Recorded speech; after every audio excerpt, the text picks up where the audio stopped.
తెంచుకుంటే తెగిపోతుందా దేవుడు వేసిన బంధం? తెంచుకుంటే తెగిపోతుందా దేవుడు వేసిన బంధం? తెలుసుకో నీ జీవిత గమ్యం, పెంచుకోమానుబంధం.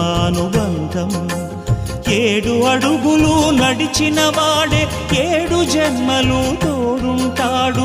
భర్తగా నిన్ను భరించువాడే బ్రతుకు దీపం వెలిగిస్తాడు. అతని హృదయం నాటి చెరామి, అగ్నిహోత్రమే అందుకు హామీ. అతని హృదయం నాటి చెరామి, అగ్నిహోత్రమే అందుకు హామీ. తెంచుకుంటే తెగిపోతుందా దేవుడు వేసిన బంధం? తెలుసుకో నీ జీవిత గమ్యం, పెంచుకోమానుబంధం.